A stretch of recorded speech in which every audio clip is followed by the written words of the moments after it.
friends. Those of you that don't know, this is Richard from Remount Horsemanship, and I am riding Teddy. He's a horse that we have in for a little while. One of the things that the owner said when she dropped him off was he does not back up under saddle.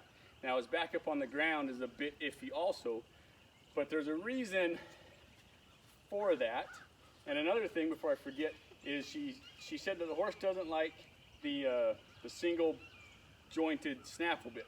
And that's totally true. Some horses like bits, some horses prefer some types of bits over some other types of bits. And as a horseman and as horse owners, it's our job to figure out which bit they like the best. But a lot of times the horse will exhibit, chomping at the mouth, anxiousness at the bit, because the message that we're trying to transfer through the reins, through the bit, through their body, down to their feet isn't clear. So they don't understand that when pressure is applied, say at the bit, that they need to, shift their weight, come back off the pressure and step back.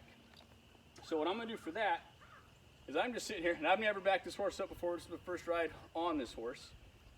I'm gonna take the slack out of these reins. I'm gonna sit deep in my saddle. I'm gonna close my fingers on those reins, and I'm gonna hold until I get a change.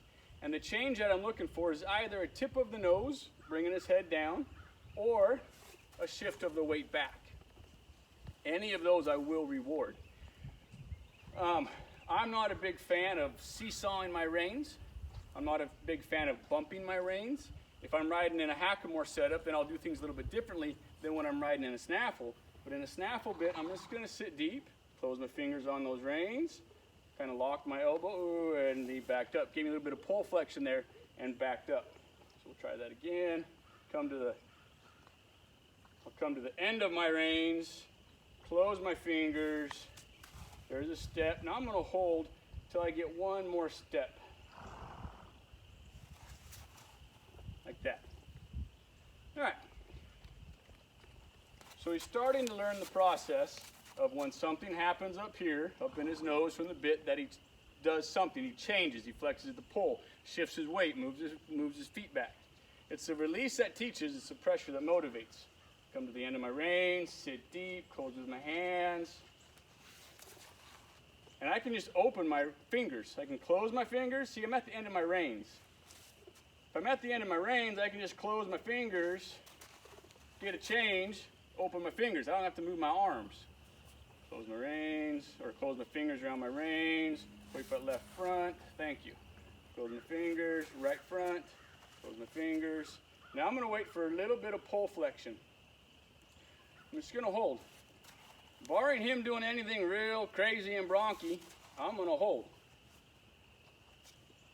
He's trying to find the answer. He's, bringing his nose up. He's trying to get away from that pressure. He's trying to figure out what in the world is going on here. So I'm just going to hold. I'm not pulling, I'm holding. And with me holding, then he's just going to fight himself. There's his feet, but I want him to get soft in my hands. The waiting game.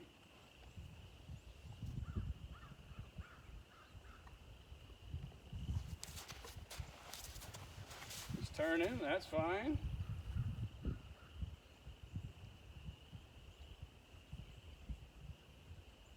Wait. And when he puts slack in my reins, he'll get that release. Hold. There's slack. And of course he did it when I wasn't facing the camera. So we'll go back and we'll do it again. Sit deep, come to the end of my reins, close my hands, nose comes, there's flexion there. Nose went up and then it came down. All those little tries they give you, reward that. Head on them, rub them. Let them know they did the right thing. Come to the end of my reins, sit deep, close my fingers. Gave me that pull flexion. Come to the end of my reins, close my fingers. Nice. Now I'm just gonna kind of hold him, and I'm gonna hold him with this flexion, and I'm gonna see if he can hold that flexion and give me a step back. The key to working on that, and the key to making the bit make sense to the horse, or whatever you're riding with, is that release. So when they do the right thing, you have to give the release. And at the beginning stages, I'm gonna reward one step back. I'm gonna reward just a scooch to the tip of that nose.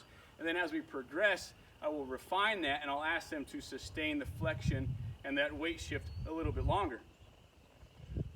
But the big thing about making this bit make sense to this horse is we have to get nice. Have to get that message down to their feet like that. Now I'm waiting for that nose to come down just a hair, right there.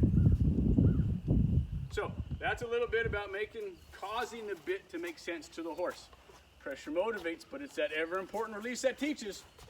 So steady pressure, wait for them to make that shift. Nose isn't flying up in the air like it was. There's my pull flexion and my backup. So that's a little tidbit for you on helping the bit make sense to your horse. Hope you learned something. A little bit rainy today. Hope you learned something. Thanks for watching. Catch y'all next time.